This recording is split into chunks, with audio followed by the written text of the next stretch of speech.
It's time for Voice of Indie. Your hosts today are Beem Weeks, author, producer, and marketing monster for independent multimedia publisher Fresh Ink Group, and Stephen Gies, author, producer, composer, and publisher for Fresh Ink Group. Good evening, everybody. Happy Wednesday. It's time for another episode of the Voice of Indie podcast. This is episode number 154. I'm your host, Beem Weeks, and with me is Mr. Stephen Gies. How you doing tonight, Stephen? I'm just thrilled to be here, excited about our guest tonight, and learning some more about the things he's involved with. How about you?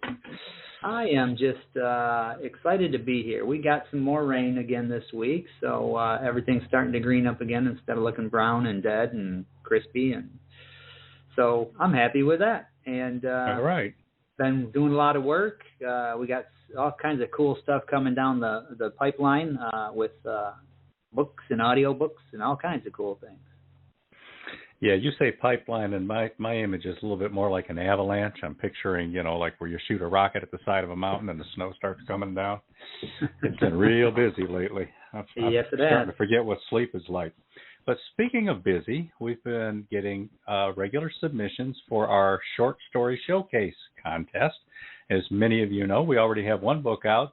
Fresh Ink Group Short Story Showcase number 1 has about 55 or 60 short stories from great writers all across the nation, and some of them from around the world. And that was real cool. We found some great talent out there. Now we're probably approaching about half as many stories as we need for the next book. So I'm going to nudge you people. Have you ever written a short story? If you have, why haven't you sent it to us? It could be something that's been previously published, but get those to us. You can send it to contest@freshinkgroup.com, or use the contact form or the couple of the different forms that are on the home page, like forget a quote or something like that to upload your file. Any of them will get to us. So send those in. But remember, contest@freshinkgroup.com. See your name in lights. Yeah, and I'll tell you, that first book is really cool because I think we even got a submission from Japan, one. But a lot of these stories, these were first-time authors, and they had just written, a couple of short stories, and then they got them published, and that kind of nudged them to publish their own books. So some of those first-time authors are now, they've got 2 or 3 novels under their belts.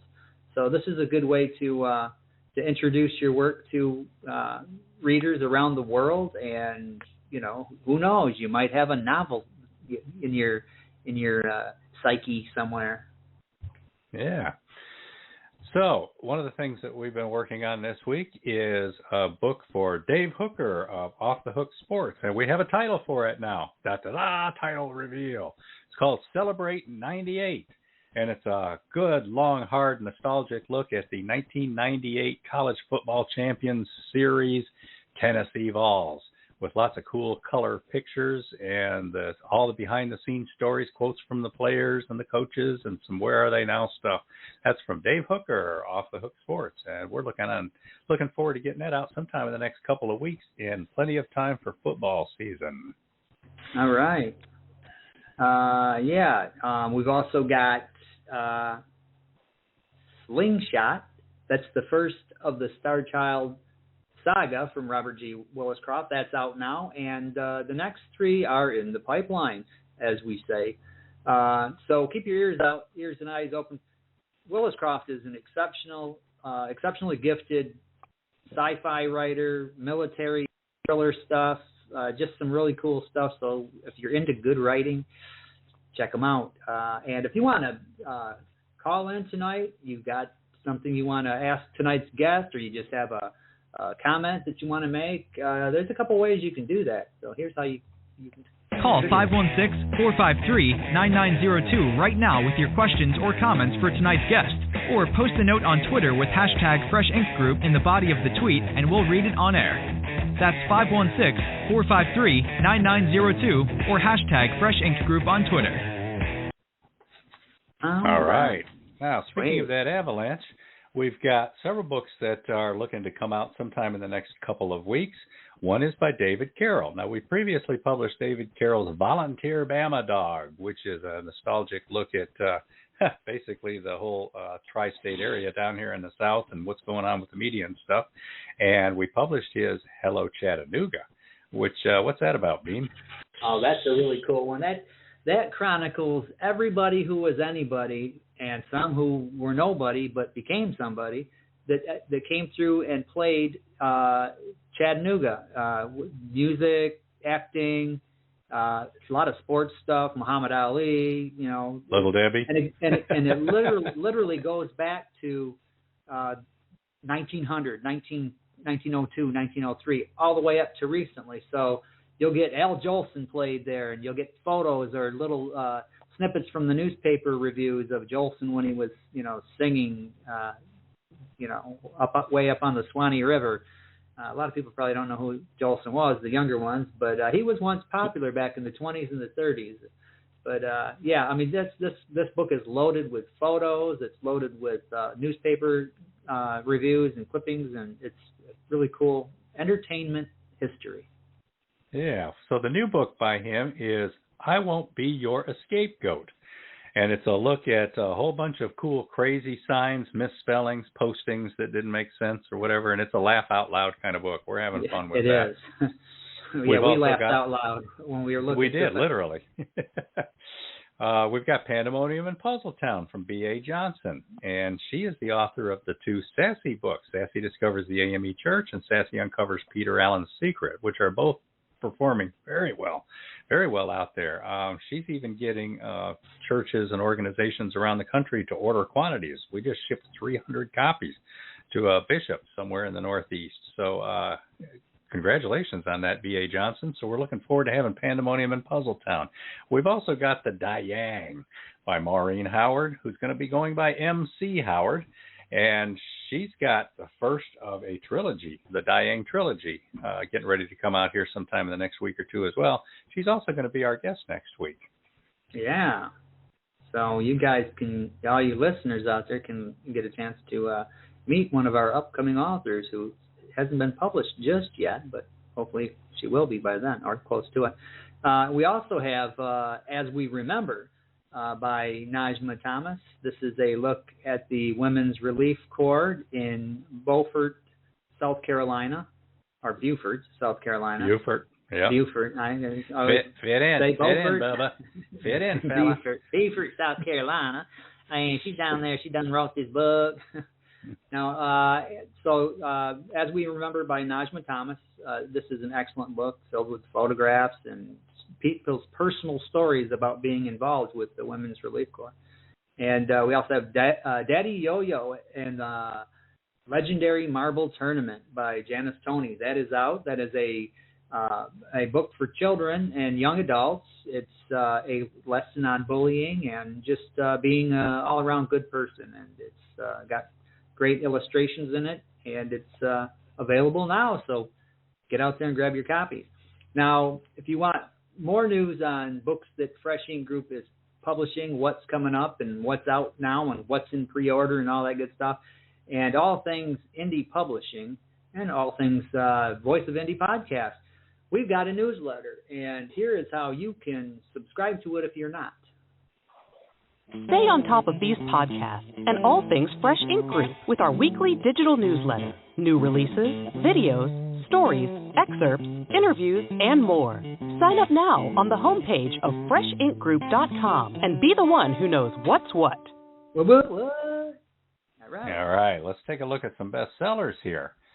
All right. This is Fresh Ink Group print bestsellers. This does not include digital sales. This is just what the distributors are ordering from our print catalog to send to retailers around the world. Starting at number 25, How to Start and Run Your Own Food Truck Business in Georgia. And if you jump up 3 slots, How to Start and Run Your Own Food Truck Business in Tennessee. I got a feeling we're going to find the Florida one even higher up in this list. But the food truck business books are moving fairly well. And from what I'm seeing out there in the world, food truck businesses are doing very well. They're popping up everywhere I go. And, man, they're all over the place. good food, good stuff. Yeah. And what's really cool is they're doing lots of festivals and events and things down here now, especially during the summertime. And that's one of the big draws that they advertise. We will have 60 food trucks, on site and stuff like that. So sometimes I don't even care what the event is. Let's go down there and, go from food truck to food truck to food truck until we puke, Yeah. Why not? All right. So then in between those, we've got Shipwrecked and Rescued, the hardcover edition of Larry Jorgensen's true story about 240 Chryslers being shipped to Canada in the 1920s, and they never made it there. They had to rescue the crew and go back later and see if they could rescue those cars. Did they get them? Buy the book and find out.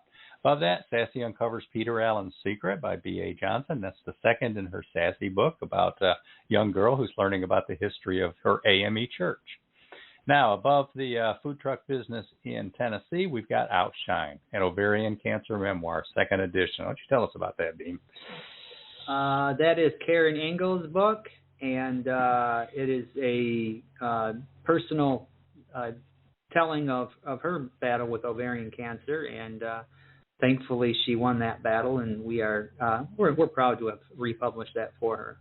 I read that, and I passed it on to my mother, and just it's a well-told story. You're getting Karen's background, her history, and what it was like. So if you know someone who's going through a cancer battle, this is an uplifting book. It's it's something that can really help other people. Yeah, definitely. And all proceeds go to ovarian cancer research. So this is a selfless effort from Karen. She's trying to help people out there as many ways as she can, and we're proud to have that. Now, above that, we've got How to Paint an American by Andrew McGregor. That's been out for, 6-7 weeks, something like that, and it's still going very strong. That's a very cool novel, kind of a gritty look at a foreigner coming to the U.S. and having to adapt. Daddy Yo-Yo and the Legendary Marble Tournament, hardcover edition is above that, and then above that, Operation Ivy Bells, a Mac McDowell mission by Robert G. Williscroft. The hardcover edition. Yes, people, novels are selling in dust-jacketed hardcover editions, and I continue to be amazed week after week after week by how many hardcovers make this list. As we remember, A History of the Women's Relief Corps in Beaufort, South Carolina by Najma Thomas. The paperback edition is next, and then right above that, the paperback edition of How to Paint an American. And then right above that, the hardcover edition of As We Remember. A History of the Women's Relief Corps in Beaufort, South Carolina. So again, that's a nice full-size book, 8.5 by 11, and that's a laminate hardcover. And she's doing better with the hardcovers than the soft because everybody wants a keepsake edition. So more power to them. We'll sell them. Now, above that, The Autumn Tree by Isha Ehsan has been steadily moving up our list since she won a major award from the government of the United Arab Emirates just a couple of weeks ago. So we're very proud of Aisha. Now, The Chair, Volume 3, 7, 8, and 9 by Robert McKenzie, the paperback edition. And then above that, How to Teach Driving, Behind the Wheel, Lesson by Lesson by Kenneth Lindquist, and this is the Instructor's edition. And it's the hardcover that's doing so well. So people who are buying this book are expecting maybe to keep using it and referring to it and keeping it on the shelf and handy or whatever, as opposed to a one-off read and toss it out. Daddy Yo-Yo and the Legendary Marble Tournament paperback edition is next, and then above that, Dr. Helen Burrell's paperback edition of American Agony, the Opioid War Against Patients in Pain. This is a very hard look at what's going on politically out there right now with the trying to crack down on doctors for prescribing and impose rules and limits and put hoops in front of people who need help with pain. The High Road, Memories from a Long Trip, paperback edition by Mark Herndon, former drummer from the supergroup Alabama. Published that book in 2016, and I don't think it has ever dropped off our bestseller list. Do you remember it ever dropping off, Beem? I do not remember it ever dropping off. I think that's probably the biggest seller we've ever had. I know that. Yeah, it's definitely up there. Then above that, Sassy discovers the AME Church, which is the first book in B.A. Johnson's series, paperback edition. And then above that, I had talked to Jerry Pate earlier today, and he was thinking that maybe his book had dropped this week. No, The hardcover edition, I told him, was at number 8. It has moved up to number 6 just in the last couple of hours. So Jerry Pate's Submariner, 30 Years of Hijinks and Keeping the Fleet Afloat. He's the ex-naval lieutenant commander who's written 60 chapters of memoir with some behind-the-scenes stories about the submariner life, and they're just cool stories. He's getting great reviews and a lot of good positive reception for this book. Now, The Chair, again, Volume 3. This is Robert McKenzie, and it's a hardcover edition, outselling the softcover edition. Well, who'd have thunk? And then in the number 4 slot, Operation Ivy Bells, a Mac McDowell mission by Robert G. Williscroft, paperback edition. Congratulations, Robert. You're in our top 5 this week. And then number 4, How to Start and Run Your Own Food Truck Business in Florida. I thought I would see this one up here. Out of the 3 food truck books out so far, Florida seems to be the one that's really, really cooking. Did you get what I did there? Really cooking? All right. Number 2, Submariner, 30 Years of Hijinks and Keeping the Fleet Afloat by Jerry Pate, the paperback edition. And then that brings us to number 1. Number 1. What do you think might be number 1, Beam? I think Jaws by Peter Benchley. Yeah, that's it. Okay. Shipwrecked and Rescued, The City of Bangor by Larry Jorgensen. Close. Yep, the paperback edition. That's the story about the 240 1920s Chryslers that never made it to Canada. That's a cool book. It's historically accurate, well-researched. It's got all kinds of maritime history, upper Michigan history, a lot of cool historic photos, all the behind-the-scenes stuff, the interviews with the people. It's just a great book. We're proud to have that. So congratulations, Larry Jorgensen. You've got our number 1 slot this week. Congrats. All right.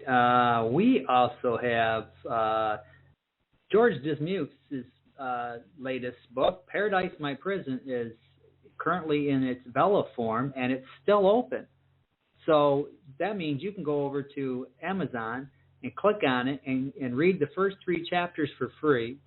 And if you're new to Vella, Amazon will give you 200 tokens to open up the next several episodes. And if you run out of tokens, you can buy like 200 more for $1.99 and finish reading the book.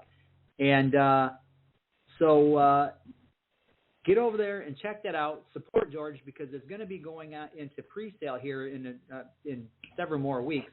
But you can help them out and give them that little boost by going over and checking them out on Vella. And speaking of Vella, wait, before you go off that, let's urge people to hit that thumbs up on George Dismukes' thing too, because we have it on good authority. He notices. Yeah. Every time there's a thumbs up, I get an email. There's another one. So we're thrilled to see that. So get out there and make use of that. Thumbs up helps. So when you're over there reading those Vellas, click the thumbs up. You can also follow the story. Click the follow, and every so often you can favorite it. So when you're given the opportunity to favorite, do so. It really helps these authors out, and we really want to help George have something big and successful here. Now, Kendall even paid George a bonus for the number of reads that he was getting and stuff. Wow. So that helps with the earnings too. Yeah, all right. Now over on Twitter, Verwayne Greenhow, he says, my romance Vella series is live. This is a series of love stories that will not go into ebook format. This is up. The first up is the story about an elderly couple together for 70 years. Love can be eternal. So you want to find that, you can come over to Twitter and type in #FreshInkGroup Group and click on latest, and you'll find Verwayne's link to that Kindle story as well. And he just came back with, I have found it is, depending on the price of the ebook, almost always cheaper buying the Vella platform version. So there you go. All right. So we've got a commercial for George Dismukes' book available on Vella now. All righty. Now on Kindle Vella, Charlie Flint awakens from a deep sleep and finds himself alone on a tropical beach surrounded by a palm tree jungle and exotic animals. He cannot remember who he is or anything about his life. First, he must find food and build shelter and protect himself from hidden dangers. As his memory gradually returns, it reveals what a very flawed person he is. A man who made too many mistakes, made too many enemies, The implications of the truth are staggering. How did Charlie get there? And will he save himself? Paradise My Prison is the riveting new suspense thriller from retired Hollywood scriptwriter George Dismuse. Published by Fresh Ink Group, Paradise My Prison is on Kindle Vella with 3 free episodes. Paradise My Prison by George Dismuse. All right. Sounds like we got a lot of rain pouring here. Wow. So who is this guest today? All right, let me set this up here real quick. I'm caught doing something during the commercial. There we go. All right. He says he was born in a town called Elko, Nevada. He likes to tell everyone he was born in a small town in the 1940s. He's not quite that old, but Elko has always been a little behind the times. This gives him a unique perspective of earlier times and other ways of getting by. Some of this bleeds through into his fiction. C.S. Boyack moved to Idaho right after the turn of the century and never looked back. His writing career was born there. With access to other writers and critique groups, he jumped in with both feet. He likes to write about things that have something unusual. His works are in the realm of science fiction, paranormal, and fantasy. The goal is to entertain you for a few hours. He hopes you enjoy the ride. And with that, welcome to the show, C.S. Craig Boyack. All right. Hi, Craig. Thank you. You guys, how are you? Just thrilled to be here. Well. Happy to have you on again, your return guest. It's true. I'm a veteran now. Yeah. Yeah, that's true. We'll send you your card in the mail. So Cool. So let's figure out where you are first, and then apparently we already have a caller or two. So yes, where all of you lived, Craig, and where are you now? I am in the Treasure Valley of Idaho, a little pocket community just outside Boise. I actually work in the Boise area and commute every day. Oh, beautiful country around you, huh? Oh, yeah. Yeah. All right. Well, apparently we've got a caller with a question. Okay. So first we will take Dr. Helen. She's been on hold for a bit. Greetings, Dr. Helen. How you doing tonight? Just turn my thing on. Here I am. Okay. Oh, wait, how you doing tonight? Hello, here I am. Hello. All right. Good to have you Sorry, I had here. my loudspeaker on. Well, forget about physically, but mentally, interacting on Twitter is good, right? Yeah, I see you out there. How are you guys doing? Doing well. We're doing fine. We've got now, Craig Mr. Boyack. You know that what I'm always going to ask, right? Yeah. What started the writing in childhood or whenever, and what is his process? Wow, that's a long answer. You could make it as long as you like. I always liked fiction. I've got a vivid imagination, which those closest to me will admit to. And I got to the point where I had just gotten kind of bored with the humdrum of daily life. It was the middle of winter. I felt like I'd conquered the internet. We didn't really have streaming services or anything in that day and age. And I just thought, you know what, this might be a fun path for me to take. And I started writing, and I can't seem to stop myself at this point. Yeah, but what age was that? Not in childhood? You started as an adult? Yes. A Wow. lot of people started writing stories when they were a kid, or like in I know school a age bunch or of whatever. Yeah. Well, So then what were you doing before you were so creative? Do you know? Oh, I was one of these work people, party people. You know, marriage changes a guy, so does family and children and all that kind of stuff. And, the responsibilities of starting over when we move to a new state. And at that point, life kind of settles down. It's not a, let's go out every weekend and spend all our paycheck and do all that. It gets a little old after a few decades, and here I am. So wouldn't you say when you write, you're moving to a new state mentally? No, physically. I uprooted from Nevada and moved to Idaho right after the turn of the century. But anyway, what is the process? Do you plan, or does it come to you? How do you do it? Well, I've evolved this process over time, and I found out that writing by the seat of my pants didn't really work that well for me. So I started getting into some really detailed plots, but I don't do it like anybody else you know. I storyboard my plots. And I've done it all electronically. It makes index cards, and then you pin them on a cork board, you move them around, and you start getting the highlights of like 3-act structure, and you move them around again. And I did that for a number of years. And one of the things that evolved in my process is to think ahead.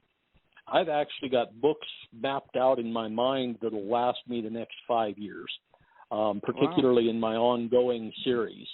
And, I don't really make a ton of notes for that series. I'm so used to the characters by now and the shtick of their dark humor that if I come up with something, I tend to make more of a Word document with just a scribbled line. It's not the detailed storyboard like I've used before.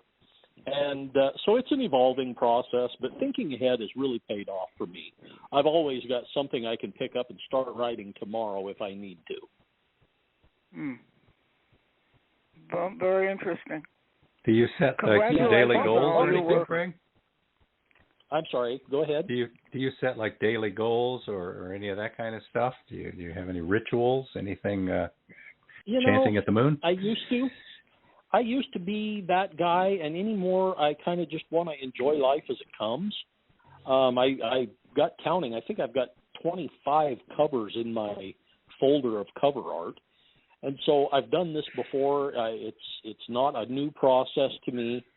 I typically require silence, but I have gotten into ambient noise in some instances when the house has people in it. And I get whatever I get. I'm a weekend warrior, and, sometimes I knock it out of the park. It's thousands and thousands of words, and sometimes it turns into a research rabbit hole, and that's all I get done. Wow. I enjoy the research part, though. I go down those rabbit holes myself. I love learning. Learn some new stuff. So are you saying, Craig, that sometimes you might have a cover first, and then that would kind of help inspire what the story is? No, I always come up with the cover later, but I've learned to think ahead if I want to be on any kind of schedule. I'll give you an example. My next book, not the one that was recently published, but my next book, is in the Hat series, which is they're standalone novels, but it's an ongoing series. So hopefully somebody can pick up any one of them and not feel lost. They wouldn't have to read them in order. But I do any crazy thing I can come up with in that story. So they have little graphics inside them that help make like a punchline or occasionally get used as a section break, things along that line. So first thing I do is I get those ordered once I finish the rough draft, because it takes time for my artist to make those for me. As soon as I got those back, I plugged them into the manuscript and I placed the order for my cover. I actually got the cover right after I walked in the house after my evening commute. And so it's brand new. I had never seen it until this afternoon. And the next thing I'll do after I double check my punctuation and spelling is to send it out to my formatter and get it ready to go, because this particular series, I always like to put a new one out somewhere around the Halloween season. All right. So if you're monitoring Twitter, people, we just put the cover up with #FreshInkGroup, so you can check out the cover for Goodbye Old Paint, which is coming down the pike from C.S. Boyack. That's a very cool cover. Wow, that is a pretty cover. I like that. Yeah, it does. It stands out. I love the orange. It really jumps. So, yeah, #FreshInkGroup. Get over there and check it out on Twitter, people. We've also got a comment from Verwayne Greeno where he mentioned regarding Bella. I have found it is, depending on the price of the ebook. Oh, you already read that one? Yeah, I read that one. I must have missed that one when I was checking my notes. But that is a good point. If you can get the Vela cheaper than actually reading the ebook, that can save you some money. Of course, the downside with that would be that you wouldn't have it on your library, like if you have a Kindle library. But yeah, that's pretty cool. So nice cover, Craig. Yeah. Yeah, I like that one. Now, that particular series, just so everybody can pick them out of my roster if they're inclined to shop, we came up, my artist and I came up with that little medallion that goes on every one of them that's basically my main character playing with her band. And it helps people spot which ones are in that series and which ones aren't. You know, maybe dark humor isn't your thing and you'd like to check out something else. Yeah. Okay, well, thanks for calling in, Dr. Helen. You're going to stick around and listen in, I hope. Yes, I am. All right. And take care. Okay. Good luck to the right. Thank you. Yep. So we're going to run a commercial here, and then we got another caller.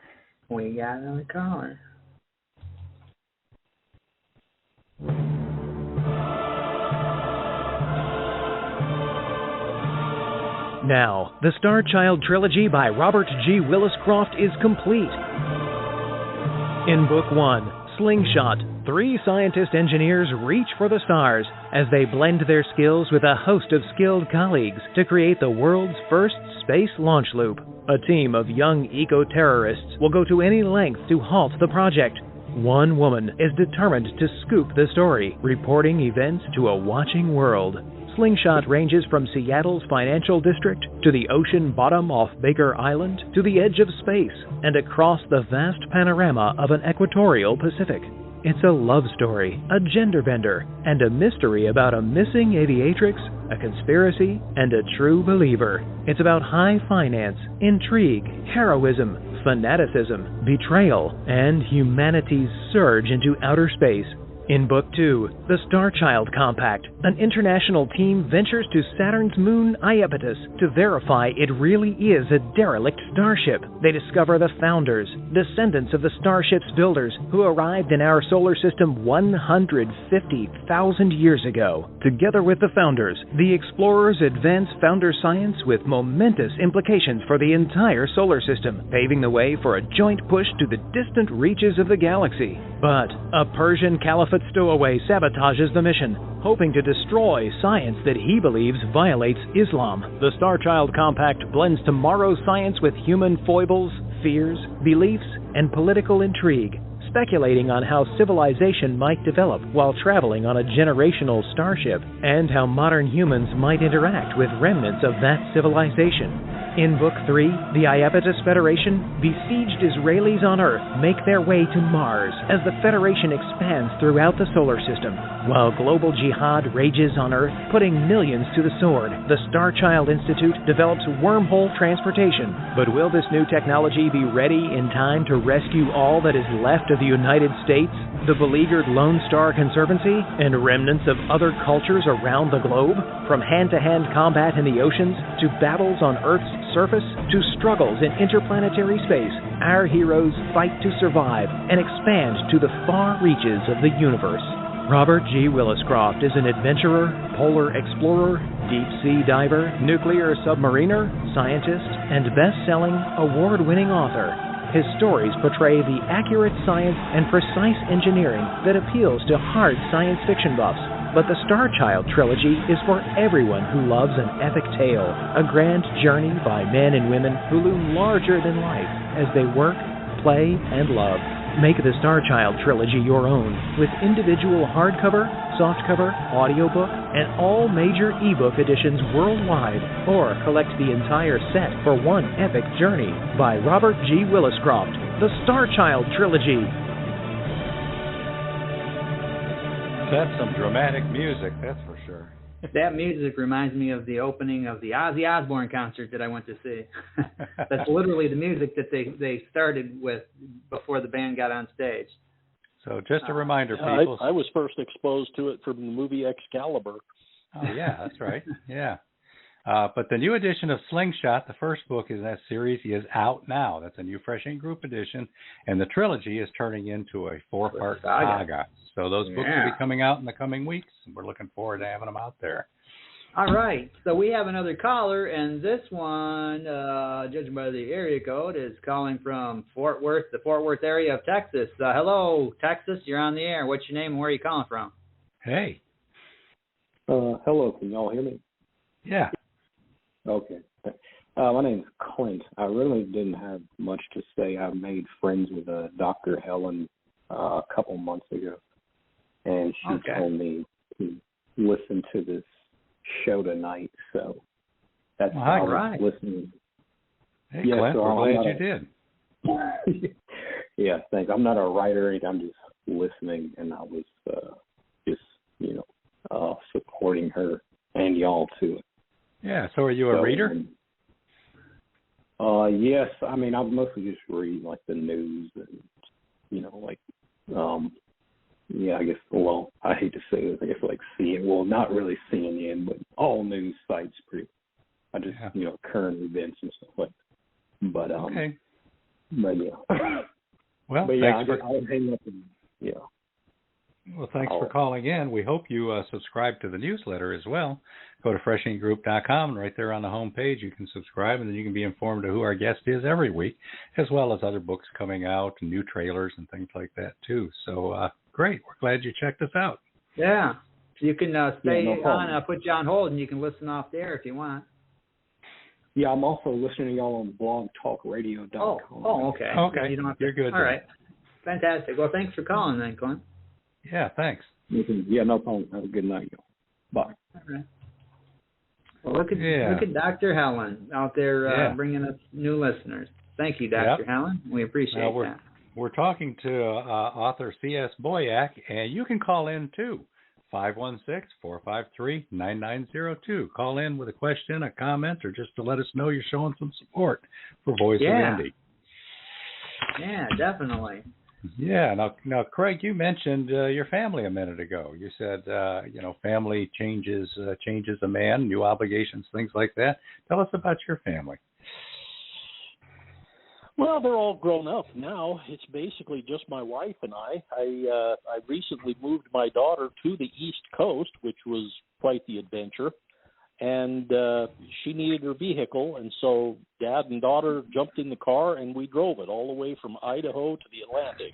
Wow, you're not messing around. We had the absolute time of our lives, honestly.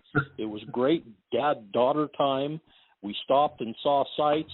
As long as we didn't have to spend hours doing things, a prime example would be Mount Rushmore. That was on her bucket list, so we went there. Took a few pictures, wandered around, back in the car, and off we went. It was a long, that's how you trip, do it. We had a great time. As long as you stopped and saw the big ball of string. The world's largest ball of string. No, we didn't catch that one. So just one child, daughter? No, there's three of them. There's two boys and a girl, and the others live here in the area. And it was just an interesting event because I don't know too many people who get to take advantage and do something like that. I had a bunch of vacation saved up, and I thought, you know what, I'm going to do this. So we got her there. We actually had a couple of days to spare. Went and had some East Coast fun. I got my lobster roll, and we went to Salem, Massachusetts, Lexington, Concord, did a bunch of that. And then she threw me on an airplane and sent me home because the car was hers. All right. So when you're not writing and you're not working and you're not taking your daughter to the other side of the country, how do you relax? Do you have any hobbies, interests that chill you out? Yeah, I used to be quite the outdoorsman, but some of that's taken a back seat in the last few years. It's gotten rather expensive even to just go up in the national forest and pick blueberries. You know, the $60 worth of gasoline back and forth, and you can actually buy blueberries at the store for less than that. So, well, what's the fun in that? We haven't done as much of that as we used to in the past. We got to go to a nice concert early this spring, and I've got tickets to another one this fall. So, who'd you looking see? Forward to that. Well, yeah, we got to know who. Saw Larkin Poe. Okay. Oh, okay. Yeah. I'm familiar. I'm into a lot of this blues vibe, and if you've read any of the Hat stories, you'll know that I weave that music in there pretty heavily. And the one I've got tickets to this fall is ZZ Ward, who's a lady out of Oregon who has some pretty similar vibe that she follows. Yeah, I discovered Larkin Poe on YouTube. Just, one of those nights where I'm just going through different music, and boom, wow. Yeah. Yeah. Now, anytime you weave a band's music into a novel, I mean, that's like free concert tickets for life. I think, wouldn't you think? I would think so. Yeah. I haven't heard from the Rolling Stones, but I have my hopes up there. Yeah. Well, you better hope they get to you soon, because they're getting up there. All right. Well, fortunately, I've already seen them once. Okay. They were one of the bands that I wanted to see back in the day, and I never did. They were came through here a lot in the 70s and in the 80s, and I just never get out to see them. And now their tickets are just, too expensive. Too expensive. Yeah, back when I was a Hell's Eagles Angel, ticket. it was, Yeah, well, I Hell's Angels. Yeah. Oh, you were at the I was at Monterey. Yeah. I was checking out the tickets for the Eagles farewell show that's here in Detroit, and it's like the cheapest nosebleed seats for $319. So I was like, well, I'm gonna skip that one. It's crazy what it's happened, and it's because nobody sells albums anymore. That's just not a market anymore. I don't know if they even make compact discs anymore. Oh, they do. Of course, they do. I'm from an era where we bought 8-track tapes and stuff of our 8-track, favorites. yeah. That's where I started with 8 tracks and 45 RPM records. I still have a whole stack of those.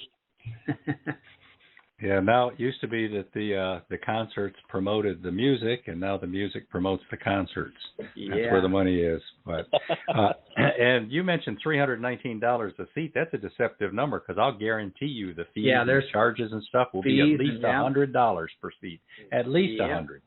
I have bought tickets so far this year 3 times where the fees exceeded the seat price, literally, and that's just absurd. Ticketmaster does not need to make hundreds of dollars for a digital transaction. No, it's ridiculous, but that's what a monopoly will do. Think how many independent books you could buy for that $300. Oh yeah, exactly. Yeah, or how many Vela reads you could do. Mm-hmm. Yeah. So, Beem, I think it's commercial time, and we're talking to Craig Boyack, people. Get on the horn and call in. 516-453-9902. A grand epic saga by Robert Mackenzie. The Chair series spans centuries, touching the lives of 22 generations of related mothers and daughters, their stories witnessed by a simple pine chair. Resolute, strong, loving, and fiercely protective, these women must strive to pass their values to new generations in a world of racism and sexism, politics, scandal, fashion, even the rise and dominance of baseball. They live in privilege and poverty with faith and despair, relishing every moment of love, even as they suffer abiding grief. Volume 1, Lightning, Thunder, and Glory, spans the 1600s through World War I. While Volume 2, Faith, Hope, and Love, follows these women's descendants into modern times and beyond. In Volume 3, 7, 8, and 9, the Chair flashes back to pre-Civil War America, featuring a woman from the Second Mayflower, her daughter, the black market Irish lace importer, and a Canadian World War I fighter pilot. A blend of history and philosophy told through satire and parody, the story of the Chair could be found in some old trunk in any dusty old attic, but Mackenzie breathes it alive with riveting tales that span the real and the imagined. Proudly published by Fresh Ink Group, the Chair series by Robert Mackenzie is available worldwide in jacketed hardcover, softcover, and all ebook editions. Be there. All right. Yeah. Those are Robert Mackenzie. He's out there on Twitter every day just working it. I get him in my feed there, and just all kinds of tweets, and he's got a dozen other people that are tweeting along with him and going back and forth on a lot of stuff. Yeah, so let's knock out another commercial because we're running down on the time here. All right. With good jobs so hard to find, especially in rapidly expanding Georgia, owning your own food truck could be the best option. It's the least expensive startup, and you can be fully operational in mere months. The rules and regulations can be a bit complex, and no single source has offered all the answers. Until now. How to Start and Run Your Own Food Truck Business in Georgia by food truck veteran A.K. Wingler is the step-by-step guide that takes you from good idea to great success. Sure, it's hard work, but exciting, mobile, flexible, and highly profitable. And you get to be your own boss and set your own hours. Proudly published by Fresh Ink Group, this book tells you how and where to make money in this exploding independent industry. Learn more at Wingler's website, yourfoodtruckhowto.com. Grab your copy in laminated hardcover, glossy softcover, or any of the major ebook formats at retailers worldwide. Even if you're just curious for now, this guide is the best way to discover why a food truck business is right for you. And these books will teach you how to do it. Yeah. Now, Craig, you mentioned earlier that you've got like a whole bunch of books, and if you go to a place like Amazon, that would prove you right. So let's start talking about your books here. What's the one that we're primarily here to tout tonight, the latest one, the new one that's out? Well, you know, laughingly enough, I just tweeted the cover out with a link to purchase the book if anybody's game, and I put it on the Fresh Ink Group thread. All right. All righty. So this is Once Upon a Time in the Swamp. Yeah, I like the way that one came out. That the ox came out good. He's a longhorn. The Chevy truck bed trailer, and I really like the subtle, worn-out satellite dishes in the back to give you an idea that this is a different era than you might think it is. And that particular one, because I like my books to all have something weird about them. Honestly, I don't know how many of your fans are weird, but if we think they all are, but that's, off the record. This particular one is a post-apocalyptic story that could easily be referred to as a spaghetti western. And yet it's set in this futuristic, failed version of America. And so far, I don't have a giant reach, but those who have read it have left some wonderful reviews. So what happens in the story? Yeah, tell us about it. Without giving it away. The main character is Mary. She's an American-born Cuban woman. She's married. She's out doing farm life things in the swamp, in the forest. Comes home and her entire family has been murdered. And the local authority doesn't want to do anything about it. He's got more politically motivated things that he wants to deal with before he gets to her story. So she sets out in this wagon with this ox to see if she can take care of business herself. And it's quite the adventure. She goes all along the Gulf Coast off into Louisiana from Florida, and she runs into a lot of really interesting stuff, in my mind, along the way that includes, sort of a backstory just dribbled into there about what happened. How did we get to this point? What happened to the world we knew? And you'd mentioned the book about the Submariner. There's actually a nuclear submarine in my story, but it's far inland, laying on the ground, and people have ran power lines from it, and they're using it to power probably the only electricity left in the country. And so I just dribbled that stuff in. The main story is about Mary and her quest. And those who've read it actually seem to really be enjoying it. Cool. So how long has it been out? I think I put that one out in April, which, I don't know what I was thinking, because that was about the time I was moving my daughter to the opposite coast, and I just dealt with it from the road. So. And what editions is it? Is it in print or just digital, Amazon? Where do we find it? Everything of mine is ebook. And I kind of figured everybody would wind up there eventually. And yet it's kind of fun because it seems like a lot of them are drifting back and wanting more and more paper now. Yeah, and the hardcovers, which are still flooring us. Yeah, yeah. And we're seeing that here, with these hardcovers, that some of them are outselling the paperbacks. That just amazes me. So you're getting some good reviews so far? Good fan the people feedback? who give it a shot seem to really be enjoying it. And, of course, it's out there forever now. If somebody wants to give it a shot next year, I won't complain, but it's a hot property right now, and I'd like to, drum up a little bit more action for it. So, I appreciate you letting me share that on your show. Yeah, I've got it on my Kindle. I've got a lengthy to be read list, but I'll eventually get to it. Yeah, as we all do. Now here's another cover that I especially like, Macabre Sanctuary. What's the story on that? That was a group effort. It's a collection of short stories, and I happen to have one in there. And but a bunch of us, most of the Story Empire crowd has a story in there, although that's evolved over the years with members coming and going. But it's just a collection of, Halloweenish horror, light humor with that dark edge to it. Depends on which story you happen to open, but there's some great stories in there. All right. Cool. Now, I think Stacy may have made that cover. Who? Oh yeah, Stacy Troilo. Yeah, Stacy Troilo. Oh, cool. That's a nice cover. Yeah, she does great covers.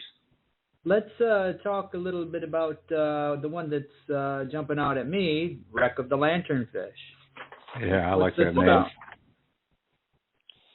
That one is a fantasy, and it's a pirate fantasy. And I put it out with the idea that it was a solo title, and to be real honest with you, 2 Story Empire members twisted my arm and wanted more, so I turned it into a classic trilogy.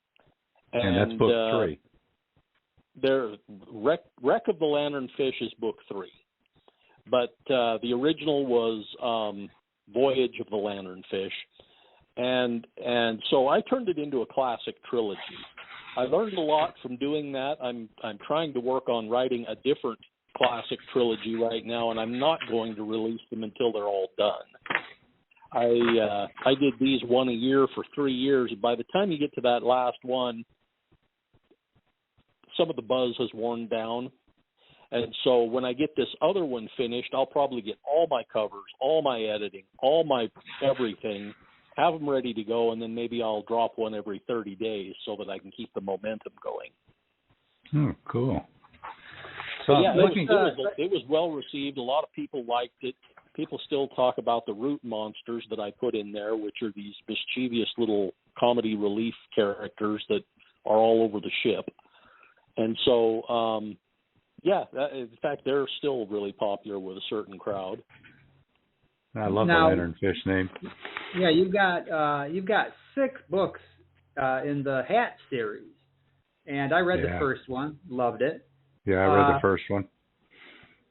Well, where did this idea come from?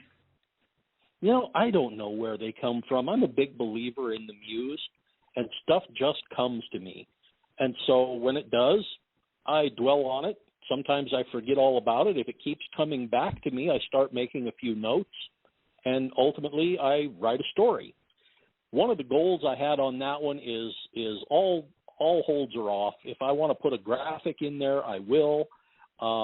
I've done at one point I wrote out a sequence of dialogue, and I told my daughter, we have to text this back and forth to each other.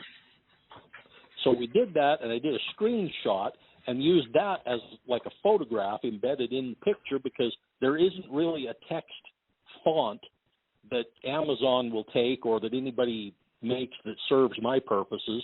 So I put it in as a photograph just because it was corny and kind of dumb, but it looks exactly like a text thread would on your phone between 2 characters. I've done all kinds of crazy stuff with it, and I don't intend to stop. Wow. Yeah. Now I'm looking at one called Arson. This is a how-to book? Yeah, you can learn a lot from that. So I assume it's a novel, right? Yeah, it's one of my earlier works, and I'll confess some things about my earlier works. They're a little rough around the edges. I leave them up because they're waypoints on my journey, but it was a good cover. It's a science fiction bit, and while I enjoyed it, I can look at it now and I can see some shortcomings with that story, and I bet everybody can do that with some of their older work. Oh yeah. Yeah, definitely. I've got one of my early short stories. I put it in my first short story collection just because I wanted to add something else on there. The rest of the stories in there, came at a later time. But that first one, I thought, well, it's 20 years old, but I'll throw that in there, and it needed to go. It needed to be polished up, rewritten, or whatever. But there it is. So you see are you the one evolution. of these guys that will go back and unpublish things or pull it out, rework something, do that? Because I leave mine up. I do. We do too. I've earned my bumps and bruises, and there they are for the world to see. So this is one story out of 20 in that book, so I'm not worried about it. Yeah. Now, your earlier works are always what you were as a writer at that point in your career, and I think that should be preserved. I don't like the idea of going back and trying to keep changing things. It looks like my first novel was my first novel. I don't want it to be my first and 12th and 17th and 26th. Exactly. That's how I feel about it too. Yeah. If you want to be entertained, pick up one of my more recent ones and have at it. All right. So we've got a commercial for Submariner, and I want to point out that Submariner, they say, is an insult, so we're going to pronounce it Submariner. Yeah, all right. Submariner, 30 years of hijinks and keeping the fleet afloat. Jerry Pate's semi-autobiographical collection of 60 stories recounts his 30 years in and around the U.S. Navy submarine fleet, ranging from lighthearted to wrenching. All are poignant inside looks at naval operations rarely seen by outsiders. Topics include the real story behind the shuttle Challenger tragedy, risking his own life underwater, discovering a Soviet spy living across the street, surviving when an engine ignites, critical missions, and the everyday lives of men and women of the fleet. Compiled by author Robert G. Williscroft and proudly published by Fresh Ink Group. Submariner is available worldwide in hardcover, softcover, and all ebook formats. Dive into Submariner for hijinks and breathtaking adventure with this poignant memoir by a true American hero.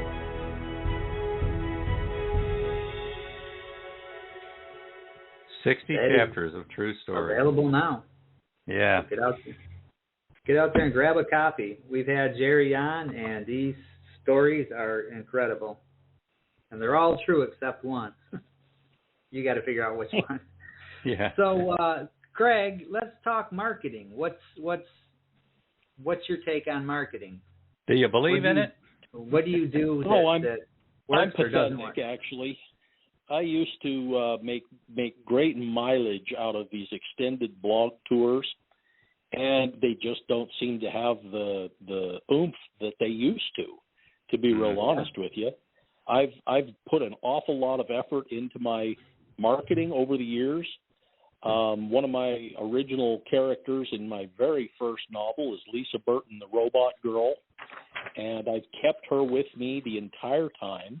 And so I would have her make guest appearances on different blogs and formats, and she would talk about the books, and I always had posters to go with that. And so they always drew a lot of attention. It really helped to get my name out for a good long time. I used her to market other people's books on my blogs for a long time, in a really popular blog series called Lisa Burton Radio, where she would interview your fictional characters. And we ran that once a week for over 2 years, and then for some reason the well dried up.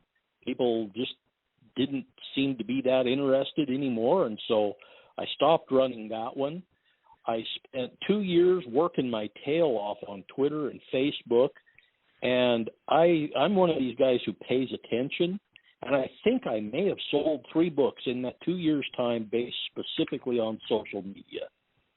Wow. And so you know, I got to look at it and think my hours are worth more than that. I could write my next story in the amount of effort I put into it. And so that's kind of where I've been at this point. I'm looking for the silver bullet like everybody else is, and I just haven't found it. Yeah. That's a crapshoot too, because what works for one author may not work for another. Yeah. Yeah, and that what you mentioned about blog tours too, we've both noticed that as well. They seem to have lost quite a bit of their oomph. They're starting to feel, you know, for lack of a better word, kind of incestuous. Like it's the same group of writers that everybody knows all supporting each other, but we're not finding the readers quite as much as we used to. And one of that, I think that's kind of a ball of worms, because some people really expect that if you're going to take something out on tour, that you're going to stop at their site. They want to support. They're good friends. Yet, I could reach the same people on my site. It's a kind of a tight-knit little circle. And so breaking beyond that first barrier is part of the challenge, because you don't want to insult your friends who've supported you so hard over the years. Yeah. And yet, how many unique things can you write about any one given story so that they're not just the same old thing every time you drop a post online? You know, I like people to get something unique out of every post I wrote. And so, you know, I can write about my main character. I can write about my setting. I can write about why I came up with the environment that I did and all kinds of different things. But eventually you're either, you know, giving away your ending or resorting to excerpts or something like that, to where, you know, I don't know how many of those I can put out there to stay within my group of friends, but also break out and find more people beyond that reach. And so I don't know what the right answer is. Yeah. I think one of the problems I've been seeing too is that WordPress, nearly all writer blogs are WordPress, and WordPress limits what you can do if you don't have a WordPress account. It limits, you know, you being able to comment and like and things like that. Oh yeah. But it also makes it difficult for you to even find the stuff. Like if you've got a WordPress account, you can go into your reader and look for Craig Boyack's posts or posts on certain topics or whatever, and it's real easy. If you don't have that account, you have to Google it, and then it's just a crapshoot about whether or not you're going to find that posting. And then again, if you do find it, you can't really interact and leave that comment that you're just burning to say. So I think WordPress is part of the problem here. We need to come up with, I don't know, maybe Meta will put out an alternative to WordPress once they get done with Threads.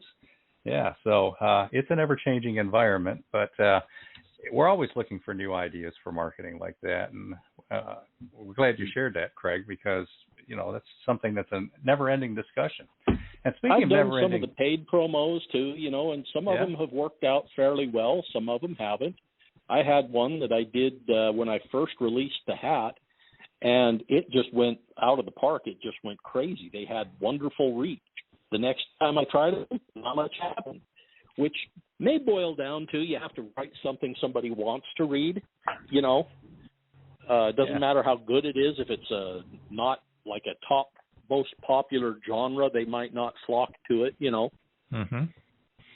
Well, now, speaking of writers and getting a group together, we've talked on this show about Story Empire before, which Beem and I are both members of, and Craig Boyack, you're a member of Story Empire too. This is a great chance to tout it, and if we'd been thinking ahead, we would have loaded up the commercial we made about Story Empire, but we'll run that for you next week. What is Story Empire, Craig, and why do we care?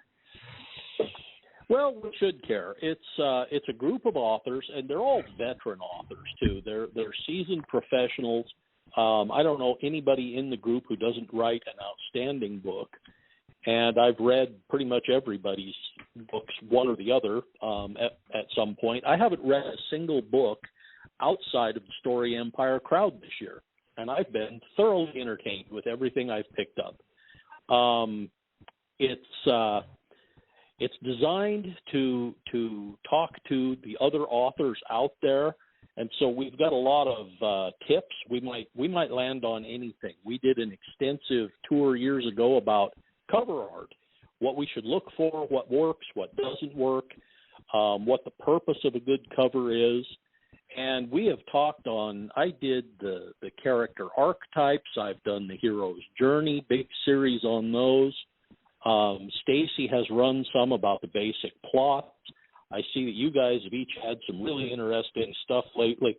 And there's no rule book that says, you can or can't write about something. And so most of us take it fairly seriously, although I've posted a couple of tongue-in-cheek ones. I'm that guy. Yeah. But I just think it's a great resource for anybody who's an author. And even the most, the ones that seem a little more mundane, you're still going to pick up tips and tricks, which is what it's all about anyway. I just think it's a wonderful group. And how do we find it? StoryEmpire.com. Great. And click on the blog if you want to go straight to the articles. Yeah, May Claire has an excellent post on there today about character occupations. And that's something that you might not think about, as you're going in to write a story. But wow, there's these ideas that your character's occupation can actually form who the character is, and give you little tidbits to drop into the storyline, the plot line based on that character's occupation. So get over there and read that stuff. Yeah, all of my characters in all of my books all work in the sausage factory, and I'm starting to think maybe there's alternatives. That's true. Yeah. There are. Now, Craig, writing theory. What's your thoughts on writing theory? Well, it's good to have one. Yeah. After testing the hypothesis. I think a lot of that goes towards finding your voice. I think it's this mythical thing out in the ozone that we're all told about, but nobody tells us where it is and how to find it. And I think you get there by writing that first million words. I try to have a little humor in all my stories, even if it's inappropriate at a bad time, just to break the tension and the film of ice, as things are going along. Once upon a time in the swamp, I didn't, because this woman spends so much time by herself, I wrote it in first-person point of view. But I also introduced some, more light-hearted bits between her and the ox, or her and the dog that she finds along the way. People seem to really love this dog, even though she's just fiction. And I think it's important, at least in my mind, that every once in a while you're gonna just stop and you're gonna remember that there's more to life than just that laser focus on the task at hand. And other people look at it differently. Other people like to keep that tension up and never let it go, and that's fine. There are some that smolder romance really well. And so I think ultimately with your writing theory, you just kind of, that evolves, and I hope it keeps evolving no matter how long I do this. But that's my 10 cents on it. Yeah, and don't forget, have fun. Yeah, definitely. Oh, yeah. Yeah, when it feels like work, take a break. Take a break. Come back when it's feeling like fun. Yeah. But yeah, I mean, if it's not evolving too, then you might be in a stuck point. You need to again take a break and step away. I've got a trick for that one too, and most people think I'm crazy. I tend to draft 2 stories at once, and they're usually quite different than one another. And when I run into a mire on one of them, I just close the file and I open the other one and I move forward there.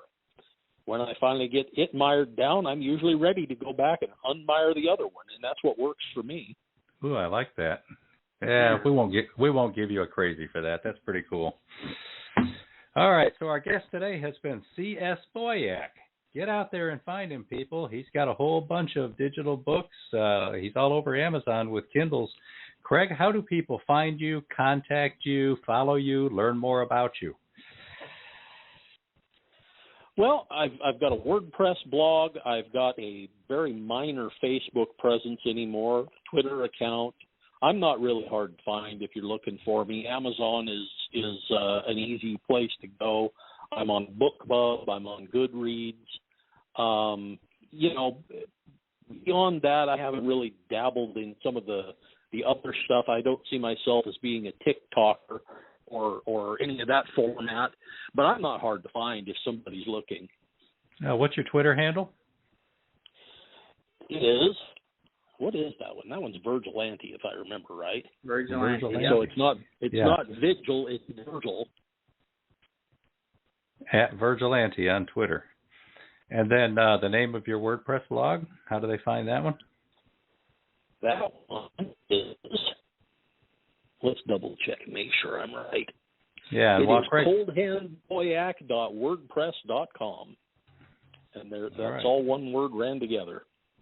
All right. And of course, people, you can always, if you can't find an author who's been a guest on our show, freshinkgroup.com's got a contact form. Send us a note and we'll pass it along.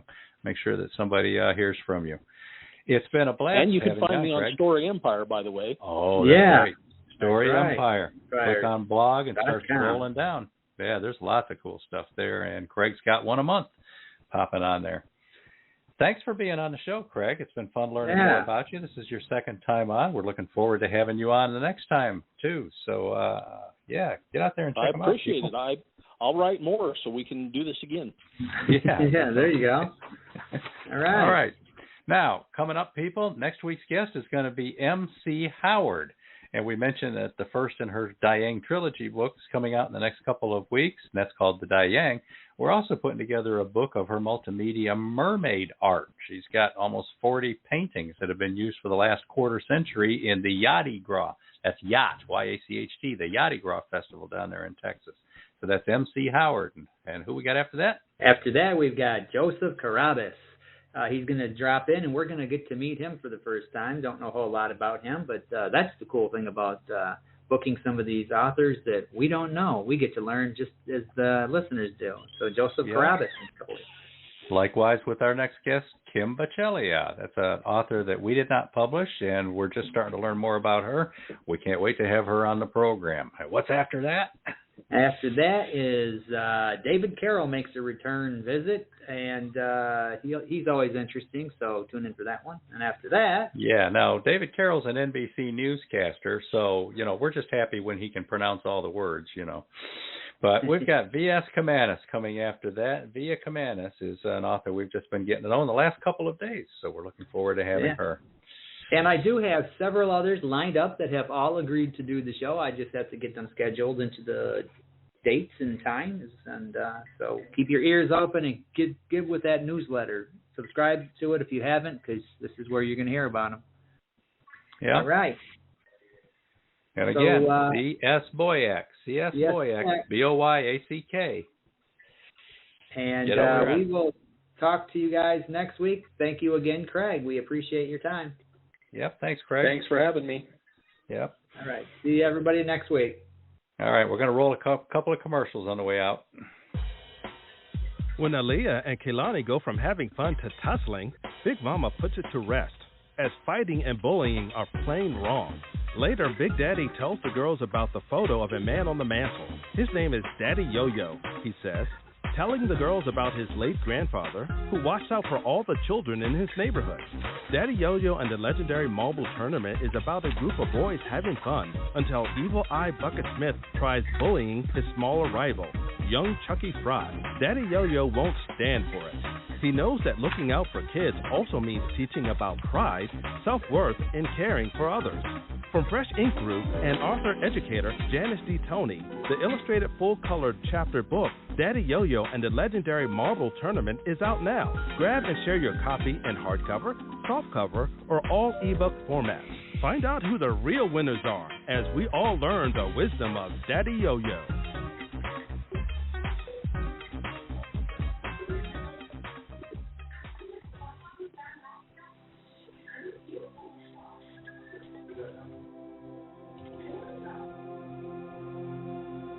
As we remember documents the remarkable story of a Women's Relief Corps chapter in Beaufort, South Carolina. The WRC is a national organization established as an official auxiliary to the Grand Army of the Republic in 1883. A Women's Relief Corps post has existed in the city of Beaufort in various forms since 1892. While much of the record of the early Buford Corps was passed through the esteemed oral history tradition, in 2019, members commissioned a study to ensure their story would be documented in print form and told for many generations to come. That story centers African American women as lead agents of change and co-creators of the patriotic spirit, an important theme given that historically the national WRC was primarily white-led, and in southern localities like Beaufort, completely segregated.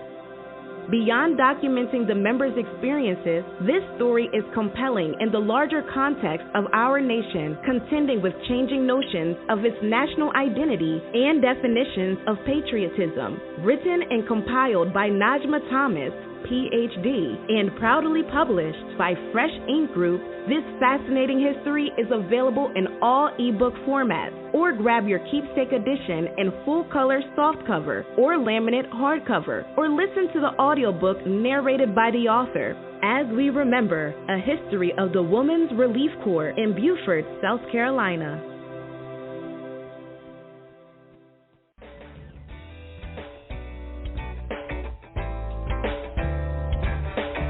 You've been a part of Voice of Indy, a production of Fresh Ink Group. Spread the word, support our guests, then find us at freshinkgroup.com and be sure to hashtag Fresh Ink Group.